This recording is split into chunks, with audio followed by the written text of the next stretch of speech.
In the heart of Arizona's arid landscape, where the desert stretches endlessly and silence reigns, one house became the scene of mystery that would baffle investigators, shock the community, and raise more questions than answers. This is the story of a beloved philanthropist whose life of generosity ended in a crime so calculated it almost seemed impossible to solve. Welcome to the enigmatic murder of an Arizona philanthropist in a desert house. Before we begin, if you're new here, make sure to subscribe for more real-life mysteries and gripping investigations. Let's dive in. For more than 3 decades, Eleanor Whitfield, a 62-year-old Arizona philanthropist, had been a pillar of her community. She funded schools, hospitals, and conservation programs. Her warm smile and quiet presence made her both loved and respected. Friends describe her as gentle, deeply principled, and fiercely private. While her charitable work was public, her personal life remained behind guarded doors. She lived alone by choice in a striking modernist home deep in the desert. Eleanor's house sat miles from the nearest paved road.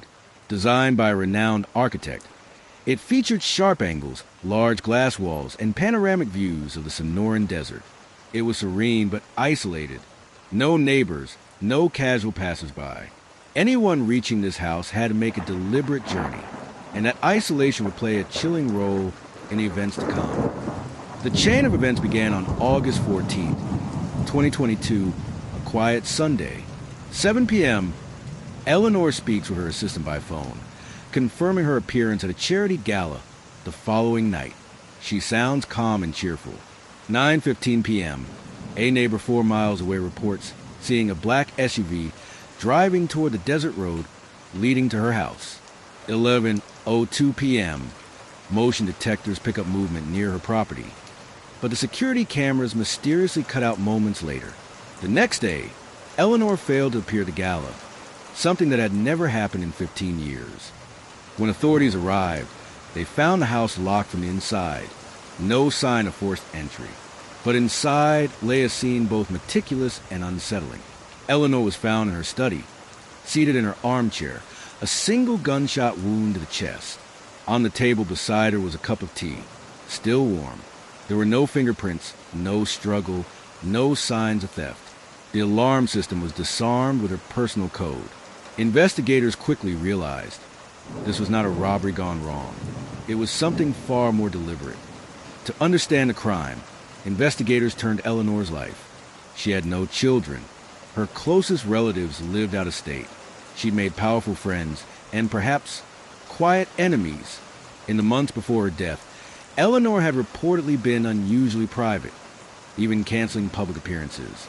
She'd also recently amended her will, redirecting millions of dollars from one foundation to another, who might have benefited or lost. 3 main suspects emerged. 1, a former business partner who clashed with Eleanor over land deals tied to conservation easements. 2, a distant relative set to inherit her estate before the will changed. 3, an unknown visitor caught briefly on a trail camera weeks earlier, loitering near the property at night. Each had motive, none had a clear alibi, and all claimed innocence. The remote location posed immediate challenges. By the time officers reached the scene, crucial evidence may have already been lost to the desert winds. The security system logs were corrupted, and the black SUV seen that night was never identified. Without witnesses or clear physical evidence, the investigation stalled, leaving more frustration than answers. Forensics offered a glimmer of hope. Investigators found microscopic traces of a rare type of ceramic dust on the doorknob, the same material used in artisan pottery Eleanor had collected. DNA analysis turned up a partial profile from a discarded teacup, but it matched no one in national databases. The gun used was Eleanor's own, wiped clean. The news of Eleanor's death sent shockwaves through Arizona. Vigils were held statewide. Residents struggled to comprehend how such a respected figure could be murdered in such a controlled, chilling way. Soon, investigators noticed similarities between Eleanor's murder and 2 unsolved cases from nearby counties. Remote locations, security systems disabled, no forced entry. Could this be the work of a calculated serial offender? Or a single copycat exploiting a pattern? The case attracted online sleuths, criminologists, and conspiracy theorists alike. Some believe Eleanor knew her killer and let them involuntarily. Others suspect a professional hit, disguised as a self-inflicted wound to confuse investigators. And then there's the theory of the silent visitor, a stalker who'd studied her routine for months before striking. In the aftermath, several charities temporarily closed operations as legal battles over Eleanor's estate unfolded. Her absence left a void, not just emotionally, but financially, in Arizona's philanthropic network. Years later, Eleanor Whitfield's murder remains unsolved. Her desert house stands empty, a silent witness to a crime that seems both personal and planned. Was it greed, revenge, or something more hidden beneath the sands of Arizona? Perhaps one day, someone will step forward. Until then, her story lingers, a chilling reminder that even the most respected lives can end in mystery. If you found this story gripping, don't forget to like, share, and subscribe for more deep dive true crime documentaries. Thank you for watching.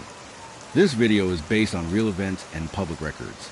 All information is presented for educational and storytelling purposes. The creators do not make any legal claims and are not responsible for any misinterpretation of concepts, words, or images herein.